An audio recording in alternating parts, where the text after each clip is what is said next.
Bueno, buenas tardes a todos. Estamos nuevamente con el ciclo Mujeres del Psicoanálisis y hoy vamos a trabajar con Nancy Agenbuch, que va a coordinar. Y le quiero anunciar que este ciclo lo hacemos en colaboración con la Facultad Internacional de Psicología y Psicoanálisis, la LANGE. Esta actividad es una participación que tienen quienes están a través de esta facultad. Esta temática que venimos trabajando está basada en este libro que escribimos de acuerdo a una investigación que hicimos sobre 12 mujeres del psicoanálisis, pioneras, y hoy nos va a tocar a Nancy hablar sobre Helen Deutsch. Y la próxima será una reunión, la próxima y la siguiente, ella va a hablar sobre Melanie Klein, su obra y las condiciones de relación o lo que toma Lacan también sobre ella. Quería decirles que aparte del libro, que está en forma presencial, digamos que está en papel, también contamos desde hace muy poco del libro en forma digital y se puede conseguir a quien le interese a través de las librerías virtuales como Amazon, Apple Books, Google Play, catálogo web. Queremos comentarles también que si hay algún comentario que quieran hacer durante el tiempo que Nancy nos esté dando su charla, que sea acotado, porque después vamos a tener unos 15 minutos al finalizar para que cada uno que quiera hacer un comentario, dar una opinión de lo que quieran hablar, puedan hacerlo y bueno, hacer esta interacción con ustedes más abiertamente. Luego de esta actividad, también le queremos comentar que hay otra, pero esas sí se tienen que inscribir. Para eso deberían dirigirse al mail de discurso freudiano que después va a aparecer escrito en el chat. O sea, esa otra actividad para poder quedarse o deben estar inscritos. Así que por ahora les decimos esto, le damos la palabra a Nancy para que comience y bueno, escucharla y luego seguiremos conversando.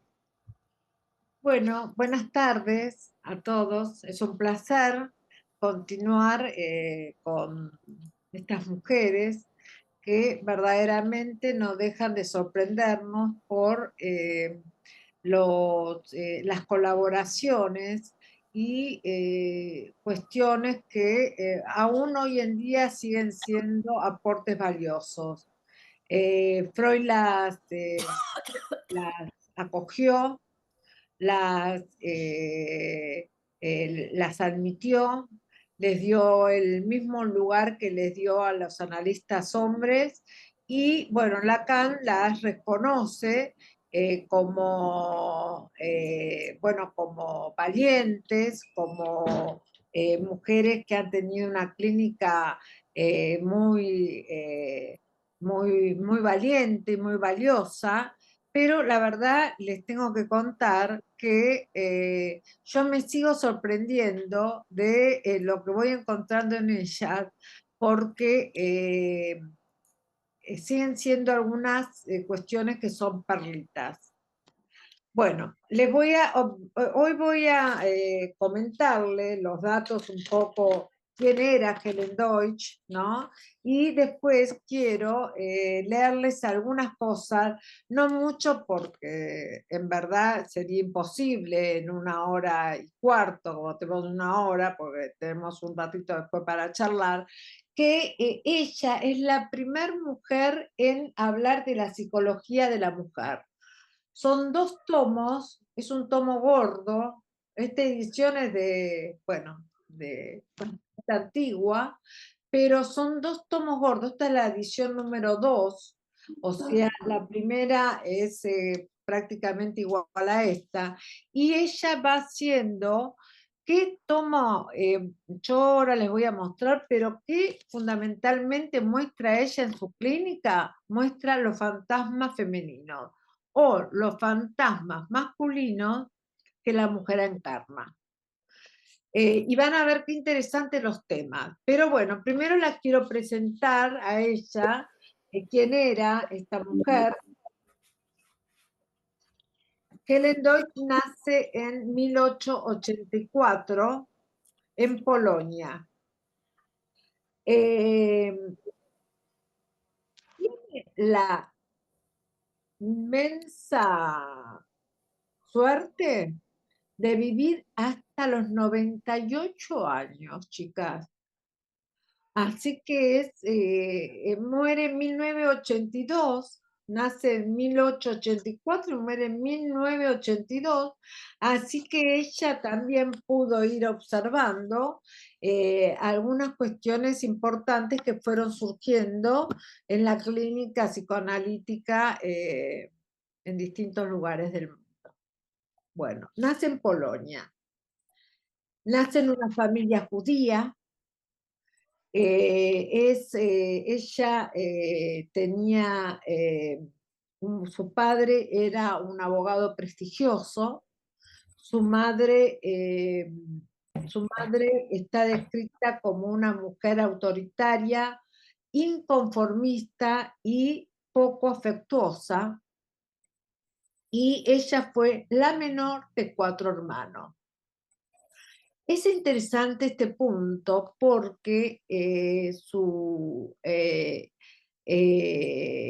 hermano mayor, su hermana mayor Malvina, después viene otra muchacha y después viene Emil, que era un varón. Pero la cuarta, el cuarto hijo, se esperaba otro varón.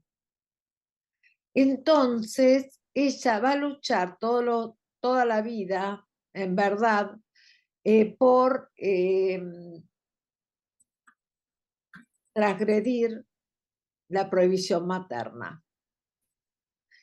¿Por qué? Porque para ella estaba destinada el casamiento y la maternidad. Y desde muy jovencita, ella tenía la idea de estudiar. Es así que tenía la idea de estudiar que se escapa 2 veces de su casa y vuelve a su casa solo con un tratado, el padre tuvo que firmar un escrito en donde la iba a autorizar a estudiar. Si no, no hubiese vuelto a su casa, porque igual que sus 2 hermanas mayores, estaba destinada a la vida de ama de casa.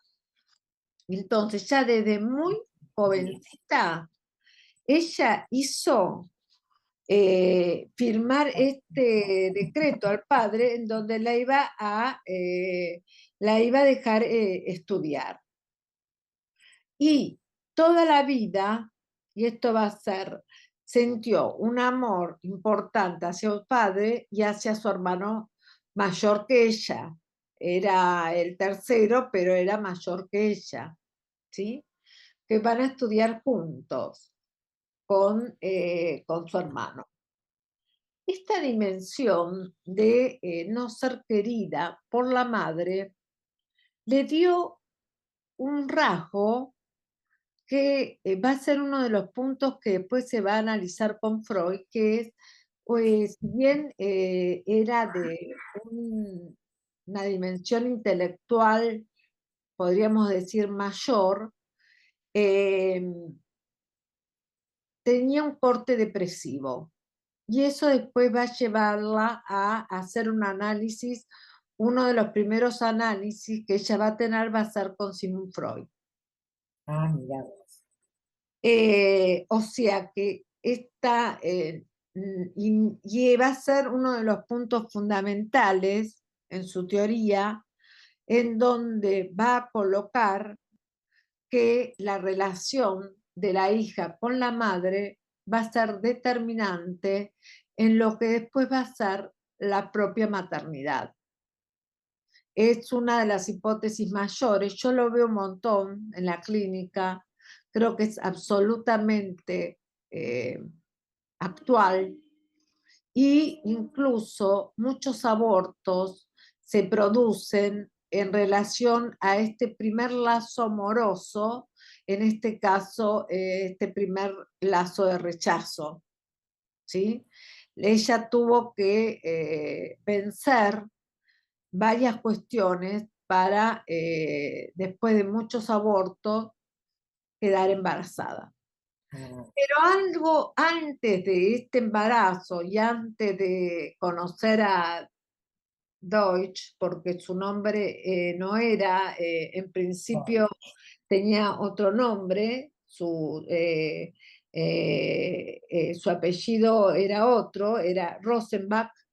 Ella se enamora de un líder polaco, Lieberman, que es un personaje muy importante para Polonia, y está conectado con toda la revolución de Polonia, y de hecho, él era un hombre casado, y él se viene a Viena y ella se escapa con Lieberman. Imagínense lo que esto significaba para una familia tradicional judía, que muy jovencita ella se viniera a Viena con su amante, que encima estaba casado y tenía un hijo. Bueno, él era un revolucionario, después ocupó un cargo muy importante político, y entonces esto hizo que se constituyera un erotismo apasionado y una admiración desmedida con Lieberman. De hecho, él fue elegido en la corte parlamentaria de Viena, Lieberman, y esto a ella le permitió empezar a estudiar. La conecta con todo ese mundo político. La conecta con ese mundo político que era un mundo de ruptura absoluta, donde conoce a Rosa de Luxemburgo. Ustedes sabrán que Rosa de Luxemburgo, una polaca, bueno, acá Silvia, es una figura, una de las más importantes figuras para el movimiento socialista polaco, y es una de las mujeres que, bueno, el feminismo toma para mostrar la potencia o lo que es una mujer capaz de jugar, en este caso, en nombre de ciertos ideales. Entonces aquí vamos a tener dos puntos fundamentales. El padre, que a través de su tratado le permite liberarse del dominio materno.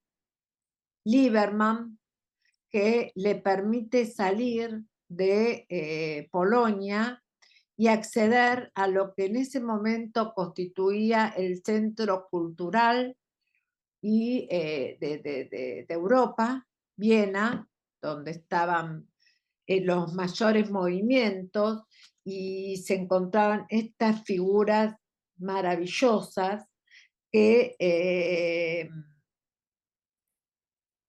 le permitieron a ella reconocerlo a Lieberman como el que le enseñó lo mejor del erotismo. No es poca cosa, chicas. No es poca cosa. Además, bien pasional, ¿no? Porque estar en contacto con los revolucionarios de ese momento, que era bastante audacia para estar conectado con ese grupo, que ella venía de otro lado. Digamos, no tenía que ver con esos grupos, sino a través de Lieberman. Realmente una relación muy pasional, muy jugada, ¿no? Tuvo. La conectó con todo el medio revolucionario, que eran las figuras más importantes de esa revolución socialista de Polonia. Bueno, pero no es poca cosa que al final de su vida no solo abrirle este mundo, sino que lo haya reconocido como el que le enseñó lo mejor sobre el erotismo. A mí me hace pensar en muchas veces en la escuela reflexionamos y pensamos, ¿no? La frase lacaniana de que un hombre debe hacer de una mujer la hembra de su existencia. Bueno, digo que es tocar esta dimensión pasional erótica. Sin embargo, ella necesitaba estudiar. Eso también es interesante porque ahí encontramos el erotismo y el amor, pero ella necesitaba cierta tranquilidad para estudiar lo que ella había considerado desde muy jovencita era su deseo. Piensen que fue la tercera mujer en ese momento, no estaba permitido estudiar a las mujeres medicina. Es de las primeras camadas. Se habían anotado unas 9 mujeres, se reciben 3 mujeres. Y como médico. Y el profesor que le tomó el examen para recibirla, se refirió a ella hace un comentario sarcástico que se refería a ella como un hombre. ¿No? Le hablaba como si fuera un varón mientras le estaba tomando el examen para, bueno, para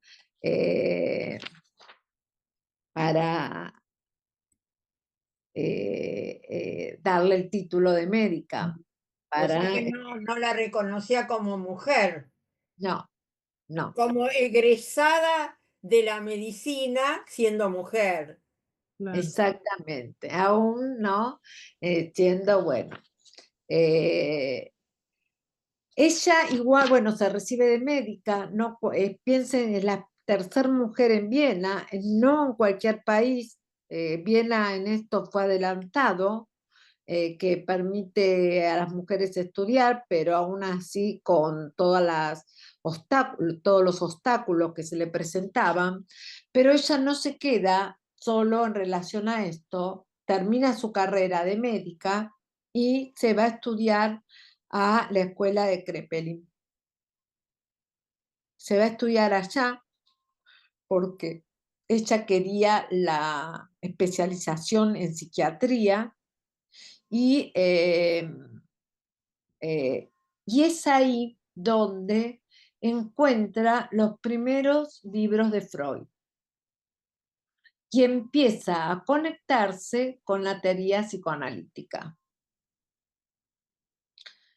Mientras estaba estudiando, verdaderamente la relación de Lieberman era tan apasionante que no le daba la tranquilidad suficiente para avanzar en esta causa y conoce al joven Felix Deutsch, que ustedes recordarán también, porque bueno, era su compañero, pero también fue médico de Freud. ¿No? Se constituye en su momento en el médico de Freud y lo atendió muchísimos años hasta, bueno, cierto episodio que Freud se enoja cuando Félix no le dice que tenía cáncer. Pero fue de lo más íntimo, el círculo más íntimo de Freud. Bueno, estudia, se encuentra con la teoría de Freud, empieza a estudiar, pero trabaja como médica en la clínica psiquiátrica universitaria de Viena. Ya esto cada paso que le estoy contando era una ruptura increíble. Hoy lo vemos a 100 y pico, 120 años, y nos parece, bueno, qué sé yo, normal. No, cada uno de estos era importantísimo. Por ejemplo, en la Primera Guerra Mundial va a asistir a el doctor Warner.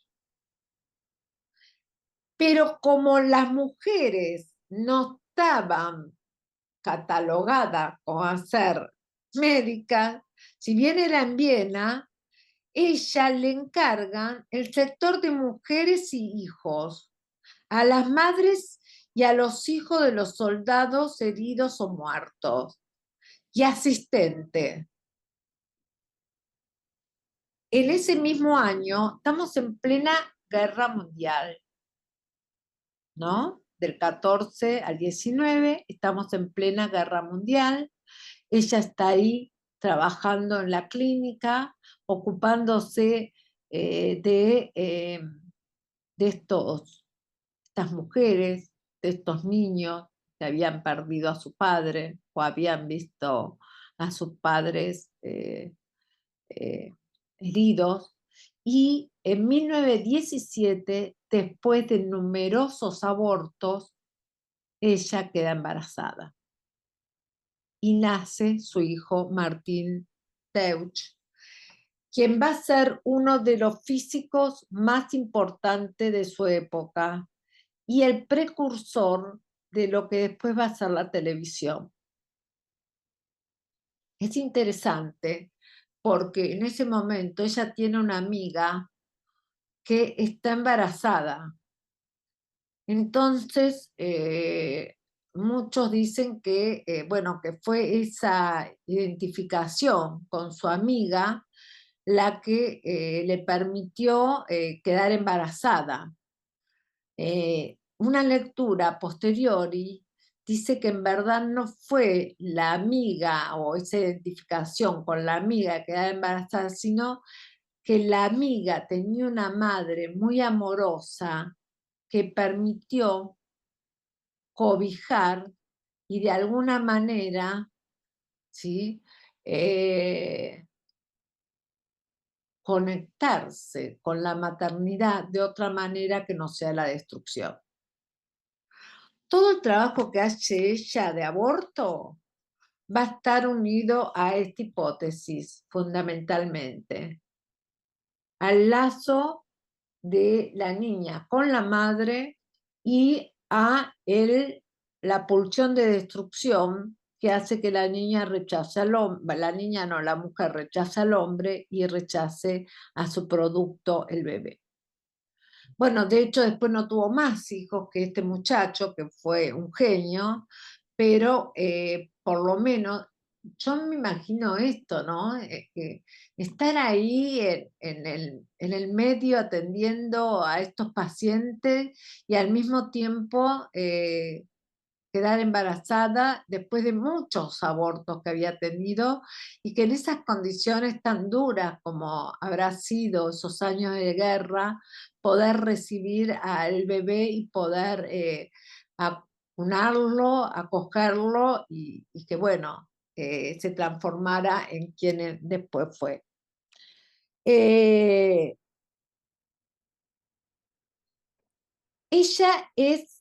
Le debemos a ella conceptos muy importantes. Por ejemplo, el concepto de como si es de ella, lo descubre ella.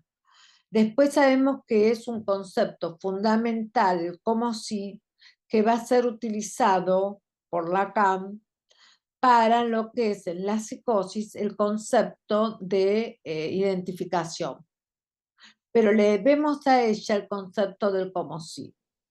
Le debemos a ella el concepto este que les decía, que yo lo encuentro igual, de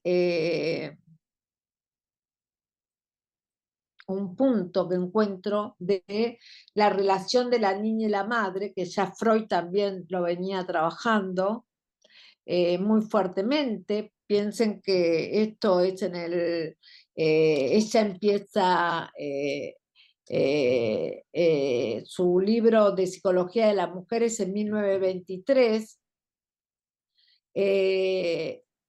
no, perdón, 1918, así que es muy prematuro. Freud piense que estaba también trabajando con ella, porque estaban trabajando juntos estas cuestiones, ¿no? Tan fundamentales, y algo que también veo en mi clínica, que lo va a decir ella, Freud la toma, y yo a veces me hago lío, Freud lo toma y Lacan lo retoma, a veces me hago lío si Lacan es o es Freud, pero bueno, no importa, que es, de acuerdo a cómo haya sido concebido ese embarazo, va a ser el parto. Y esto es así. Tómenlo porque en la clínica es así. A mí me tocó una época, un montón, ya ahora no tengo tantos, pero una época me tocó un montón de venirme mujeres que no podían quedar embarazadas o que quedaron embarazadas, y de acuerdo a cómo había sido ese tiempo de concepción, había sido cómo habían podido realizar ese parto. Esperen que corto. Bueno, les cuento un poquito más de ella, de los datos. Hace este libro, ahora después le voy a contar algunas cosas. Freud la analiza, pero le dice que ella no es neurótica, entonces enseguida la pone a trabajar como analista, entra en el círculo de analistas de Freud, y ella después va a hacer un segundo análisis con Abraham, que,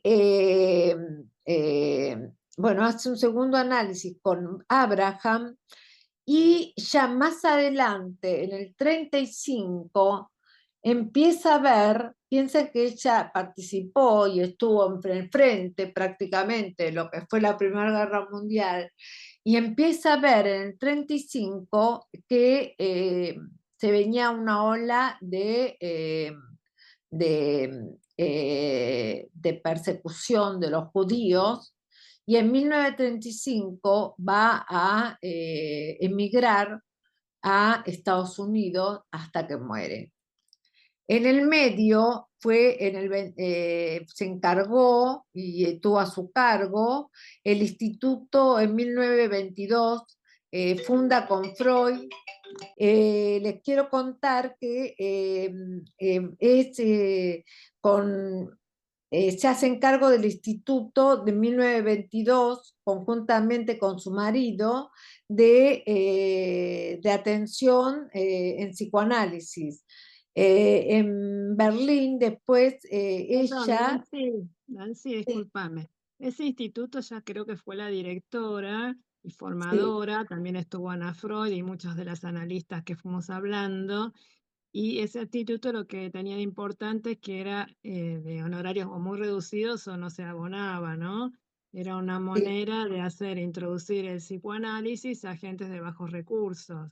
Era una de las ideas que había exactamente. traído Freud luego de un congreso, Y que es no Freud que recuerdo se dónde lo fue encarga, Plan, es ¿no? Freud el que se lo encarga, y es Claro, ella con su marido, y bueno, Ana exacto. colaborando, que te dejo, Estela, lee la frase que para mí me parece un canto a la vida. En nuestro libro, ¿no? De las mujeres. Bueno, aunque entre los seguidores de Freud se la cataloga a ella como feminista, hoy se le designa como una mujer emancipada sin sumarla al feminismo. En efecto, Ellen Deutsch se ganó un espacio de respeto en círculos intelectuales dominados por hombres. Vivió una vida independiente material y financieramente y logró evitar que su condición de mujer, de madre o de esposa impidiera su avance profesional. No dejó de reconocer en Freud a su maestro. Se refiere a él y al psicoanálisis con las siguientes palabras. El psicoanálisis fue mi última y más profundamente experimentada revolución. Y Freud fue, con toda razón, estaba considerado un conservador en cuestiones sociales y políticas, se convirtió para mí en el mayor revolucionario del siglo. Al mirar atrás veo tres hitos en mi vida: la liberación de la tiranía de mi madre, la revelación del socialismo y la liberación de la cadena del inconsciente a través del psicoanálisis. En cada una de estas revoluciones, fue inspirada por mi padre, Lieberman y finalmente Freud.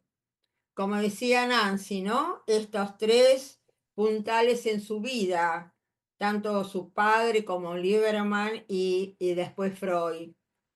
Así que bueno,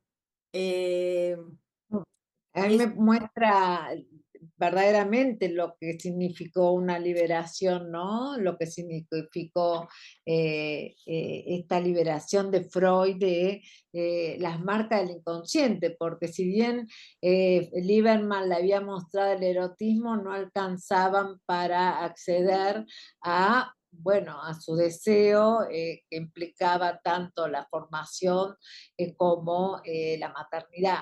Este instituto que se hizo, que acá comentaba, que ella era la presidenta, se hace en forma de modelo que estaban en Berlín. O sea que no solo daba atención, sino ya estaban pensando el modelo de formación de analistas.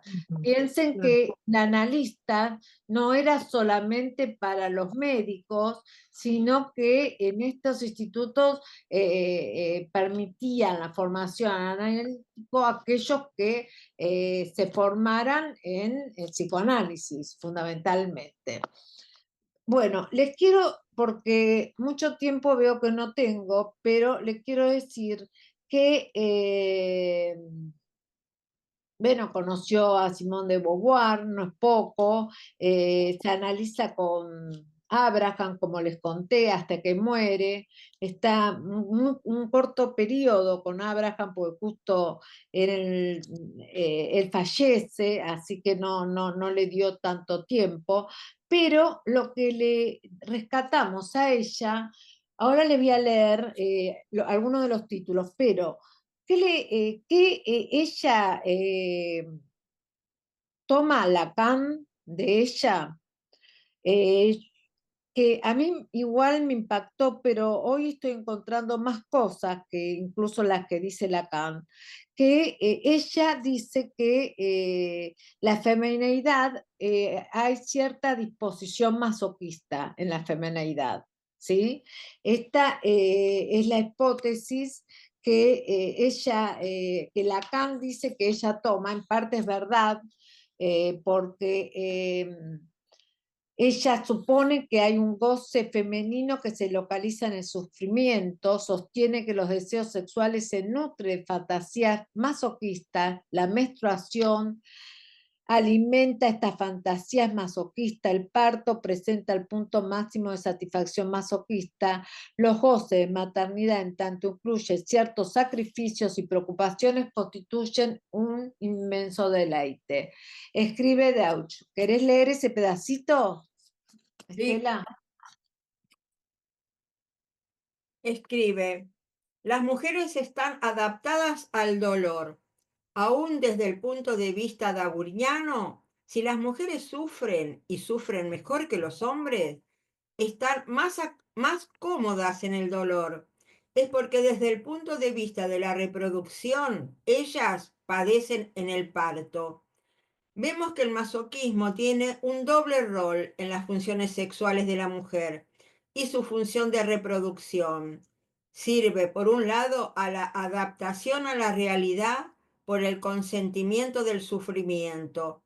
Por otro, un exceso de masoquismo provoca evidentemente una defensa y huyendo de los peligros del masoquismo excesivo, la mujer se desvía de su femineidad.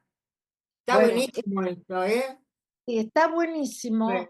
Piensen que ella dice que el narcisismo es lo que puede frenar este masoquismo y después Lacan va a dar una vuelta diciendo que en verdad el fantasma masoquista es un fantasma del varón de la cual la mujer encarna. Bueno, a mí esto igual me había impactado, pero a mí yo me puse a leer el libro de ella. Les voy a leer todo, si puedo, tengo tiempo, Adriana, vos que sos de leer dos pedacitos del libro. Sí, hay tiempo Sí, tenés todavía. Sí, tiempo. sí, Les sí. quiero leer dos pedacitos del libro. Quiero leerles los títulos de este segundo, los títulos, ¿no? Los títulos, los subtítulos de todo lo que se encargó. Maternidad, cuidado. Este es el capítulo 2, chicas. Hay otro libro igual de este, pero maternidad, cuidados maternales y sexualidad. Las fases preliminares, la psicología del acto sexual, problema de la concepción, la letra es muy chiquitita, y requisitos psicológicos para la preñez. La preñez, el parto, la lactancia, primeras relaciones con el niño, relación madre-niño, madre soltera, madre adoptiva, madrastras, el climaterio.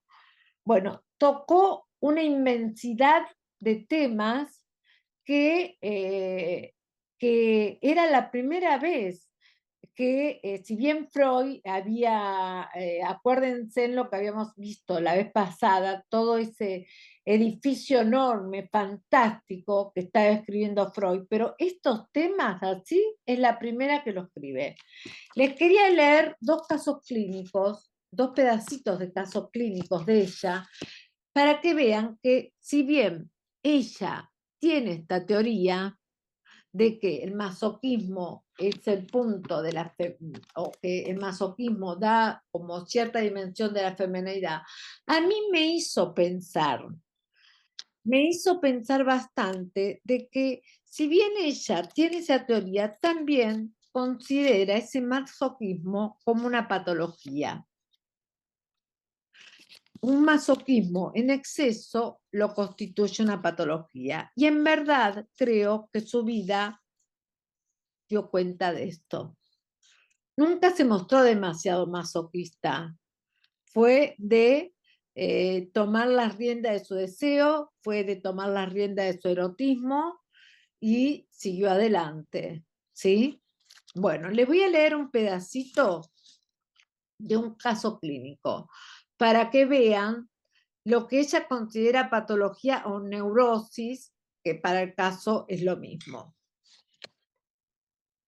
Y a mí me emociona verdaderamente, no sé si les puedo transmitir mi emoción, pero me emociona verdaderamente porque hay muchas cuestiones que yo encuentro exactamente en mi propia clínica.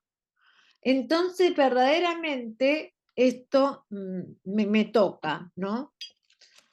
Dice, una mujer que estaba siendo psicoanalizada por síntomas neuróticos dio la siguiente explicación de sus dificultades neuróticas. Tenía ciertas experiencias sexuales, jamás fue frígida y había tenido orgasmos absolutamente satisfactorios, pero eran seguidos de estados de depresión. ¿Se entiende el síntoma? Tenía orgasmo, pero venía estados de depresión. Lo mismo ocurría cuando se casó con un hombre a quien amaba tiernamente. Fue infeliz debido a que durante muchos años intentó vanamente quedar preñada y no podía. Se interrumpe el análisis cuando volví a encontrarla, a esta enferma, varios años después, había tenido una niña y estaba libre de todo fenómeno neurótico. Su vida sexual había experimentado un cambio. Al principio había sentido enérgicas contracciones acompañadas de violentas excitación orgásmicas. ¿Lo leo de nuevo? Dale, a ver. Bueno, en principio, había sentido enérgicas contracciones, está hablando del orgasmo femenino, enérgicas contracciones acompañadas de violentas excitaciones orgásmicas. Hay un llamado, ¿sí? Ahí y dice, el caso citado en este trabajo presentaba una conducta semejante. Habla de otro caso que ella trae. Cuando más tarde la mujer fue capaz de lograr el orgasmo, era acompañado con gritos de ira y sensación de ser sujetada, como si su vagina se extendiera como un pulpo. Sigo con el caso clínico que ella traía. Esta mujer entonces tenía unas excitaciones con contracciones violentas y orgásmicas. Pero, ¿qué pasa? No podía quedar embarazada. Había habido un cambio. Este cambio consistía en que ahora gozaba de una satisfacción relajada en el lento curso de la curva de excitación, o sea, menor excitación. En lugar de la subsiguiente resentimiento contra su marido, ahora sentía gratitud y cálido afecto. O sea que esa excitación, esa excitación orgásmica, acompañada de gritos y de violencia, era de una intensidad inmensa. El problema es que quedaba demasiado unido a su fantasma masoquista. Como ahí no se puede resolver de que en verdad ese fantasma masoquista es un fantasma nomás, ¿sí? Y es atravesado, solamente logra esta muchacha que no logra atravesar ese fantasma, logra una relación donde puede llegar a tener un hijo cuando baja su excitación. ¿Qué quiere decir? Cuando atraviesa el fantasma. No, no lo atravesó acá, para nada. Tuvo que renunciar, aparte de esa excitación, Por ¿sí? eso, pero pudo.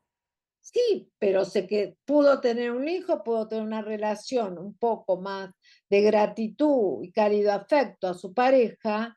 Dice, atribuía la concepción del hijo a la modificación de su conducta sexual.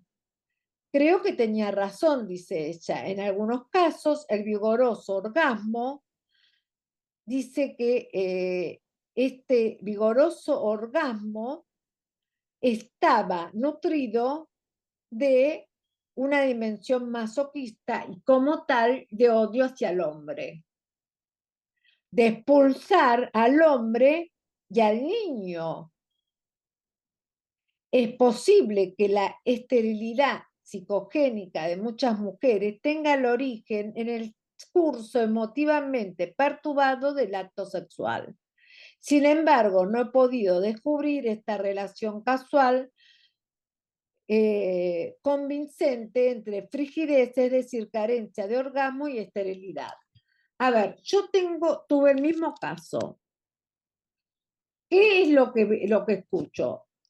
El fantasma del masoquismo no lo atravesó. Tuvo que renunciar a tener unos orgasmos que seguramente necesitaban nutrirse de ese fantasma de masoquismo, pero es distinto nutrirse del fantasma masoquismo en una escena erótica a tener una posición masoquista, ¿sí? Ahora, en lo femenino puede estar actuando este fantasma no para el orgasmo, sino para el odio al varón. Yo tenía una analizante que viene a consultarse por no quedar embarazada. Le habían hecho los análisis y se habían dado cuenta que su líquido que segregaba cuando estaba excitada mataba el esperma. Solo cuando pudimos atravesar algo de este odio que se generaba por su fantasma masoquista al hombre que heredaba de, acuérdense, lo que estuvimos trabajando, de la relación con la madre, pudo quedar embarazada. Increíblemente, chica. Increíblemente. Entonces, Retoma el circuito, Nancy. bueno, lo que dice Helen Deutsch es que la muchacha tenía unos orgasmos fantásticos, podríamos decir, donde llegaba a lo máximo de su orgasmo y que maldecía, gritaba, insultaba al hombre. Bueno, en esa situación donde no resuelve, no atraviesa el fantasma, porque ella no lo trabaja, porque dice se corta el análisis ahí, después se la encuentra y había podido tener una niña, ¿sí? Pero que a costa de la renuncia a su erotismo, porque ahora tenía una vida sexual más templada, por decirlo de alguna manera. Pero Digo, Nancy, perdón, algo del odio al varón tuvo que tramitar, si no, ¿cómo hace exactamente. para poder Bueno, está bien. moderar el orgasmo? Seguramente que el análisis con Helen Deutsch habrá sido alguna tramitación del odio al varón, porque no hubiese podido nunca quedar No. embarazada, Sí. jamás. Pero también tuvo que renunciar a su erotismo. No, no ¿Sí? sé, porque, espera, hay que ver. Vos decís por la maternidad renunciar al erotismo. No digo que por la maternidad renunció al erotismo. Ella dice Pero si el erotismo era de odio, ese erotismo, no era el erotismo, era una cuestión de agresión hacia el hombre, a querer bueno, pero quedarse ella lo siente, con el está pene bien, del hombre. pero escúchame cómo lo describe, Adri. Una cosa es que vos puedas fantasear de que te están violando en la cama, ¿sí? Y si no colocas algo de la destrucción del amor y de la destrucción, de la pulsión de vida, de pulsión de muerte, no tenés orgasmo. Esa es mi hipótesis.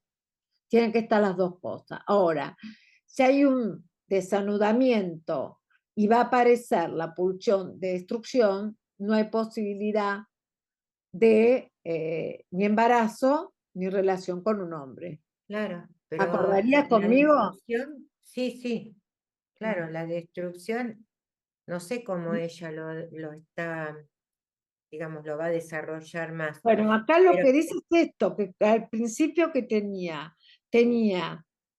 sentía contracción, enérgicas contracciones en su vagina, acompañadas. si te agarra Melanie Klein, dice la vagina dentada que se quiere quedar, le quiere arrancar el pene. Bueno, sí, Totalmente. eso, como un pulpo. Pero eso, ahí tenés la pulsión de destrucción también. Bueno, Totalmente. bueno, pero si eso hubiese estado tramitado y unido a la pulsión de vida, ¿sí? Y ver que solo un fantasma que uno usa para la cama podría haber tenido la dimensión de un niño sin tener que renunciar a su Para su adquisición. orgasmo de ese estilo. Pero de ese Porque, estilo. dice ella, claro, porque Otro ella logra tener un niño, logra ser más agradecida con el varón, pero a costa De su de erotismo. de ese una erotismo violento. relación De su mucho más, desenfreno claro, y de su odio. Sí. Claro, Claro. bueno, claro. a costa de una relación, un orgasmo mucho más, a ver cómo Moderado, se llama, moderado. moderado. Dice una Nancy, convivencia escuchen, una convivencia casual, una relación casual convincente entre frigidez y carencia de orgasmo. O sea que el otro caso va a tocar exactamente el mismo punto. Tramitar el fantasma de masoquismo implica, ¿sí? Bueno, a ver, implica primero situar de que es un fantasma que es necesario atravesar en un análisis, por supuesto, pero que en el orgasmo femenino tiene que jugarse algo de esa dimensión masoquista o sádica, podríamos decir. Ya sabemos que la dimensión es siempre perversa polimórfica, ¿sí? y que, bueno, en este caso, donde solamente renunciando a esa excitación va a lograr ser madre y mujer. Usted no lo ven muchas veces, no tengo mucho tiempo, lo leo rápido. A ver, Nancy, la verdad que me entiendo tu emoción con la lectura de esto, porque hasta dónde llegaba, ¿no? Su comprensión y su captación Claro. de lo que era el erotismo femenino, ¿no? Hasta dónde. A mí me parece Ujú. bárbaro, bárbaro y en la época en que esto ha En estos pasado. tiempos. Pero sí, la verdad que hiciste una buena lectura también de esto. Bueno, pero pensá esto que decía ella, como una vagina, como un pulpo. Ujú. Logró eso, pero después desapareció todo. Es lo más Como es común que verdad, pase, de claro. alguna manera, ¿no? Sí. De lograr la frigidez. Pero porque hay algo que sigue siendo un enigma el erotismo femenino, porque, a ver, una cosa es que el sujeto esté atravesado por el fantasma masoquista o sádico, ¿sí? En la vida. Pero en la cama va a tener que jugar con algo de estos fantasmas, si no, ¿dónde va? Claro. No es un poner y sacar. Ujú. El acto, no llega al orgasmo, que el otro te está, si las feministas me escuchan, me matan directamente, pero algo de esto, o una vagina que se come un pene, o qué sé yo, alguno de estos fantasmas, o que es la mujer receptora de los penes, no sé, la fantasía que cada una pela a su goce sexual para llegar a un orgasmo. Pero digo, lo adelantada para hablar en esa época, cosas que hoy no hablamos. No, Ujú. seguro. Claro, Sí, ellas Totalmente. venían, por eso Freud tenía tanta admiración por las mujeres, ¿Y qué porque te Helen parece? Deutsch también viene de una serie que fuimos trayendo, Claro. ¿no? Donde todas estaban muy preocupadas por la sexualidad femenina, me parece. Sí, por Helen la Deutsch Sí. también, cuanto vos dijiste, tuvo muchos abortos, bueno, ella también colocaría en su análisis y con Freud mismo todo absolutamente. sus dificultades, ¿no es cierto? Claro. Como para quedar embarazada, hasta que, bueno, pudo finalmente. Entonces, por eso admiraba, me parece, Freud, las experiencias que ellas contaban y colocaban ahí, ¿no? Como un devenir de esa sexualidad fallida que tenían. En Claro. esto que vos decías, en poder pasar esa prohibición materna, ¿no? Poder Exactamente. transgredir esa Agredir esa prohibición prohibición materna. materna. Exactamente. Al goce, porque el goce no tiene que ser destructivo, está el goce sexual, ¿no es cierto? Es que ese goce Bueno, el sexual, goce, bueno, pero viste que lo llaman la pequeña mort, o sea que Ujú. el orgasmo va a tener algo siempre jugado tiene que estar lo activo en el sí, orgasmo, claro, excepto que esté el goce de lo muerto, pero tiene que estar algo de lo activo y lo pasivo jugándose todo el tiempo ahí en un juego.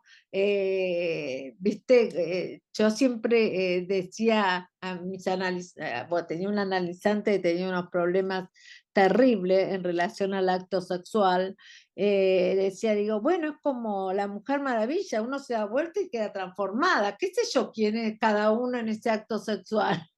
Claro.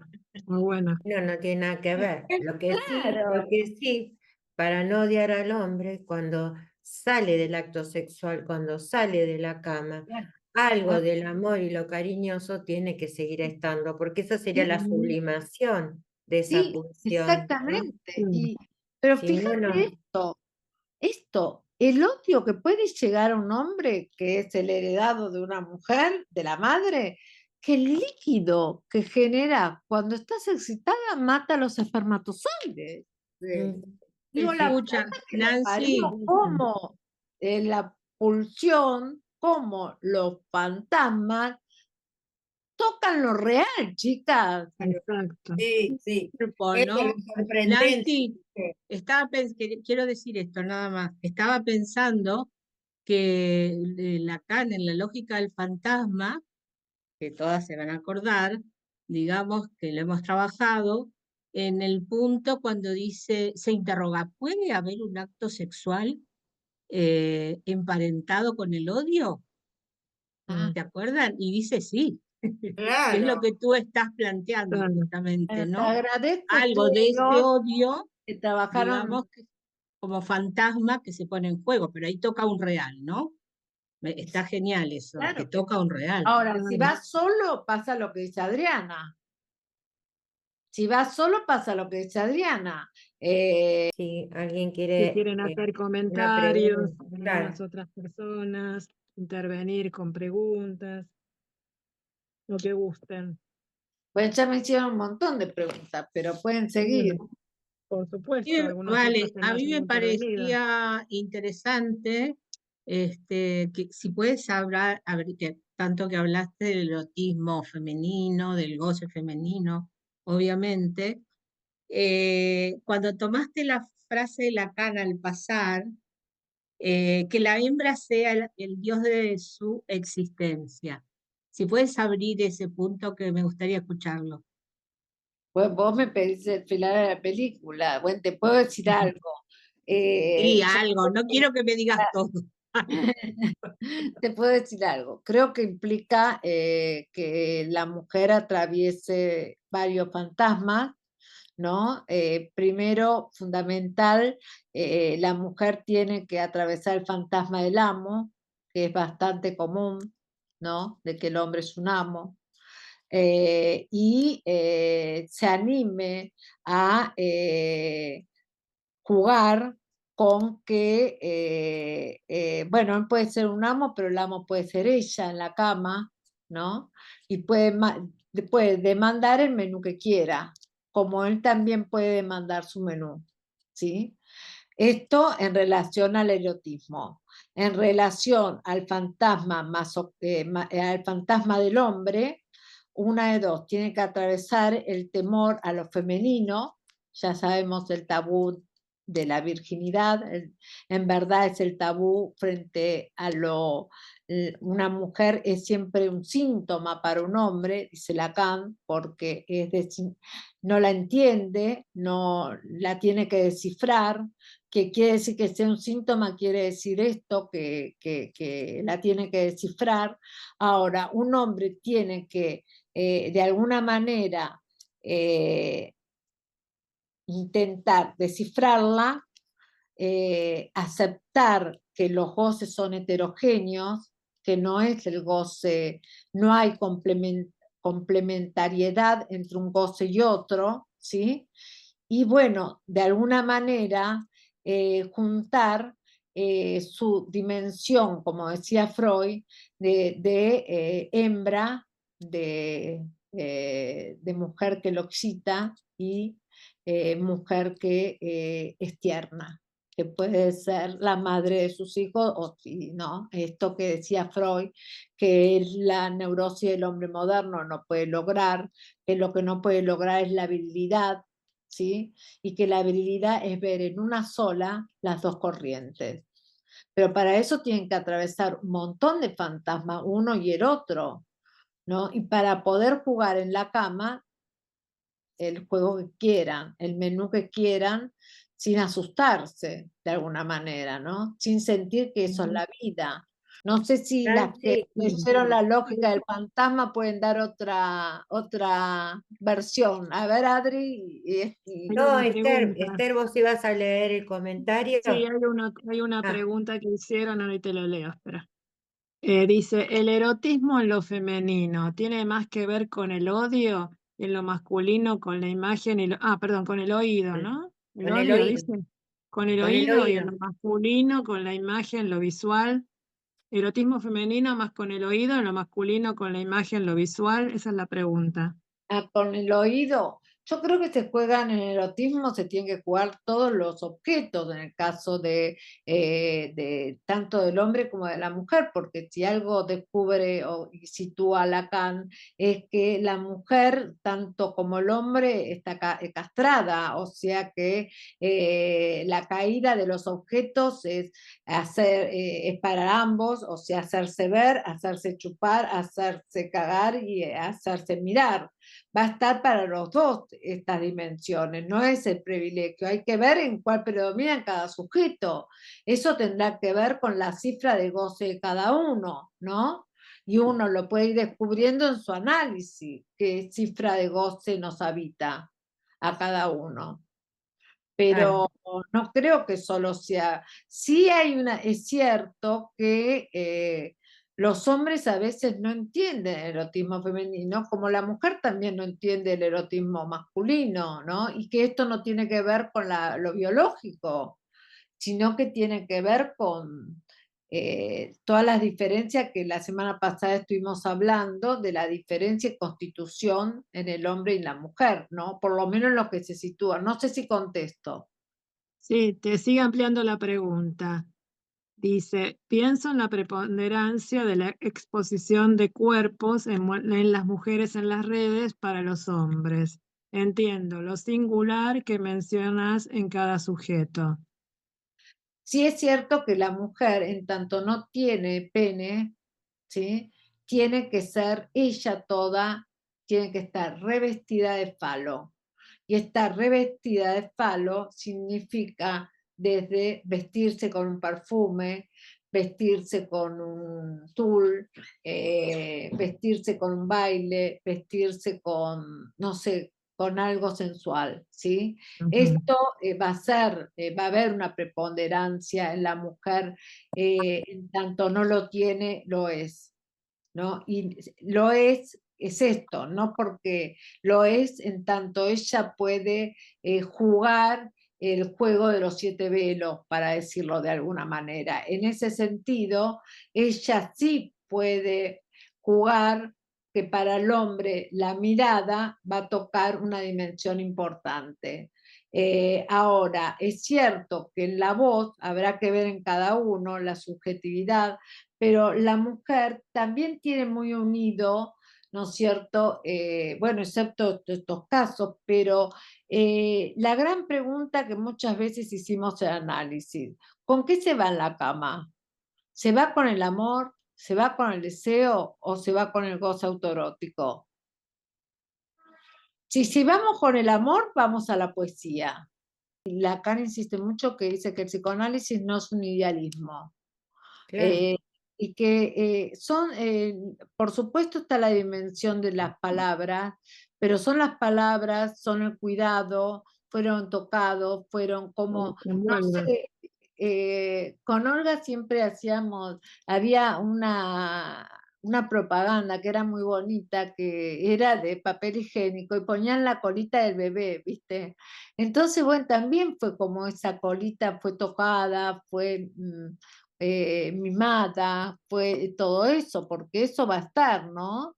Es cierto que en los femeninos hay cierta heterogeneidad que daría para un capítulo entero, no tenemos tiempo para hablar, pero bueno, de todas estas cosas yo les recomiendo, la verdad es una joya, porque hay un montón de cosas que a mí me sorprendieron, porque, bueno, son actuales hoy, nos lo preguntamos hoy también, ¿no? ¿Cuál es el nombre de este libro que estás hablando vos? Psicología de la mujer de Helen Deutsch, que son dos libros, vale la pena porque fue lo primero que surge y en muy temprano, en una época muy temprano, cuando Freud estaba y le decía y las mujeres hablaban. Piensen que después Lacan le rogó, por favor, hablen del orgasmo, de esa sensación, porque estas hablaban, bueno, ella directamente, ¿no? No sé, yo me imagino esto, lo que puede significar una vagina como un pulpo, a uno lo puede, si es fóbico, lo deja, le produce directamente yo tenía uno que Infección. sí, quedaba así, flácido su pene, Claro, evitaba impotencia, eso, salía la sabía. palabra. Claro, otro se puede excitar con eso, ¿viste? ¿Qué sé yo? Dependerá de la cifra de goce de cada uno, pero Claro. tiene formas muy interesantes de investigación, ella por lo menos. Bueno, hoy no tuve Hablaban de sus tiempo, lo voy a fantasías. dejar. Ellas ¿Cómo? hablaban de sus fantasías. Exactamente, Exacto, y de las que encontrás en tu analizante, y como están, viste que cuando también, vos estás tomado por un tema, los claro. analizantes también hablan de esas Ujú. cosas. Por supuesto Sí, que ella la había transitado porque ya había tenido un análisis con Freud, que algunas de estas cosas había hablado, ojo, ella había dejado a un hombre que le había enseñado todo sobre el erotismo y aún a esto no le alcanzó porque necesitaba cierta dimensión más tranquila para su vida, ¿no? Para seguir su causa, que fue el psicoanálisis en última instancia. Pero eran atrevidas. Hoy mm, no somos atrevidas, porque No, no escuché ninguna supervisión, nadie hablara de una vagina como un pulpo.